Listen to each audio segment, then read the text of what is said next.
Hello बच्चों, चलिए प्रश्न को समझते हैं। पॉइंट 2। मोल गैस को स्थिर दाब पर 27 डिग्री सेंटीग्रेड से 327 डिग्री सेंटीग्रेड तक गर्म किया जाता है। गैस को दी गई ऊष्मा तथा गैस की आंतरिक ऊर्जा में वृद्धि की गणना कीजिए।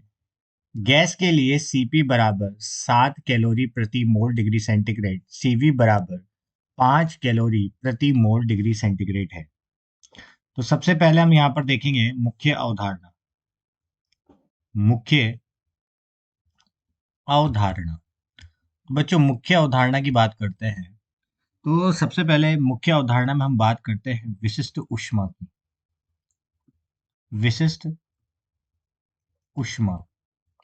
अगर विशिष्ट ऊष्मा की बात करें, विशिष्ट ऊष्मा किसी सामग्री की विशिष्ट ऊष्मा क्या होती है? ऊष्मा देने के माध्यम से एक इकाई द्रव्यमान के 1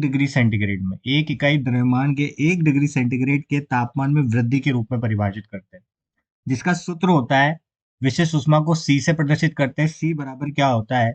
Q बटे M डेल्टा T होता है।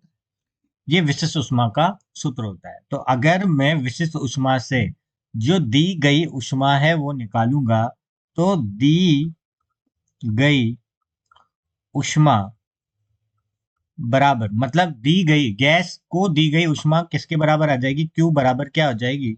C M दशमलव डेल्टा T के। अब अगर मैं इसको लिखूंगा तो M यहाँ पर क्या है? मोल है। तो मैं क्या लिख सकता हूं? N। अगर दी गई ऊष्मा की बात कर रहे हैं हम, तो दी गई ऊष्मा किसके बराबर हो जाएगी? यहाँ पर दी गई ऊष्मा बराबर हो जाएगी N। और अगर मैं समान दाब पर, स्थिर दाब पर बात कर रहा हूं, तो NCV डेल्टा T हो जाएगी। तो ये क्या आ जाएगा? ऊष्मा में अंतर। दी गई ऊष्मा में अगर मुझे अंतर निकालना है तो अंतर किसके बराबर आ जाएगा? डेल्टा Q बराबर NCV dt के। और इसी प्रकार आंतरिक ऊर्जा में परिवर्तन की बात करूं, आंतरिक ऊर्जा में वृद्धि या परिवर्तन की बात करूं, तो वृद्धि किसके बराबर हो जाएगी? डेल्टा यू बराबर NCV डेल्टा टी के बराबर हो जाएगी। तो इन्हीं अवधारणाओं को उपयोग में लेकर चलिए प्रश्न को हल करते हैं। हल। तो सर्वप्रथम हम यहाँ पर देखते हैं कि हमें दिया क्या है। दिया है, देखिए बच्चों, हमें क्या दे रखा है? हमें जो मोल्स दे रखे हैं वो n बराबर कितने मोल दे रखे हैं? 0.2 मोल दे रखे हैं। और हमसे बोला गया है कि जो स्थिर दाब पर, मतलब यहाँ पर जो दाब है उसको नियत रखा गया है। अगर नियत दाब की अगर बात करेंगे और तापमान में वृद्धि की बात करेंगे, तो उसमें तापमान में जो स्थिर दाब पर जो वृद्धि होती है, तो उसके लिए जो ऊष्मा दी जाती है उसे Cp से, मतलब स्थिर दाब पर ऊर्जा में परिवर्तन C ऊष्मा, जो दी गई विशिष्ट ऊष्मा होती है, 7 दे रखी है यहाँ पर, 7 कैलोरी प्रति मोल डिग्री सेंटीग्रेड।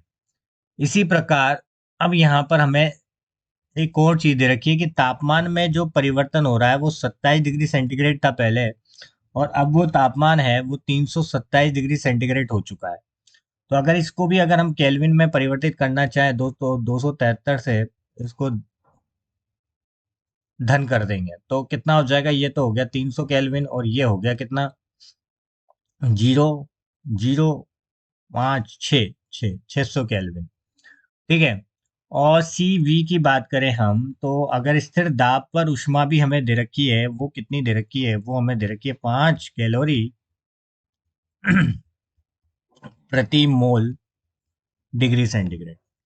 तो चलिए सबसे पहले हम यहाँ पर बात करते हैं विशिष्ट ऊष्मा की। विशिष्ट ऊष्मा क्या होती है पहले तो वो देखते हैं। देखिए, विशिष्ट ऊष्मा की अगर हम बात करें तो प्रति किलोग्राम या प्रति यूनिट द्रव्यमान या प्रति इकाई द्रव्यमान के 1 डिग्री सेंटीग्रेड तापमान में वृद्धि के लिए दी गई ऊष्मा, वृद्धि के लिए दी गई ऊष्मा विशिष्ट ऊष्मा कहलाती है, विशिष्ट ऊष्मा कहलाती है। तो अगर विशिष्ट ऊष्मा ये हो गई, तो विशिष्ट ऊष्मा को हम प्रदर्शित करते हैं C से, तो C बराबर क्या होता है, Q बटे M डेल्टा T होता है। ठीक है, तो अगर हम स्थिर ताप पर बात करेंगे तो Cp आ जाए, स्थिर दाब पर बात करेंगे तो Cv आ जाएगा, और स्थिर आयतन पर बात करेंगे तो Cv आ जाएगा। तो अब हम बात करते हैं, हमें तो यहाँ पर क्या निकालना था, हमें निकालना था दी गई ऊष्मा। तो दी गई ऊष्मा मतलब जो पहले ऊष्मा थी, तो ऊष्मा में क्या आएगा, परिवर्तन आएगा, तो ऊष्मा में परिवर्तन किसके बराबर हो जाएगा, वो बराबर हो जाएगा N C P delta T के। ठीक है, तो एन क्या दे रखा है हमें, 0.2, और सी पी क्या दे रखा है हमें, वो दे रखा है 7, और गुणा में हो जाएगा डेल्टा टी मतलब 600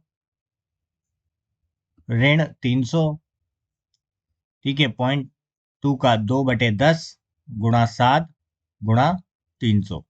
ठीक है, 0 से 0, 7 के 21, 21 दुआ 42, तो क्या आ जाएगा, 420 कैलोरी आ जाएगा।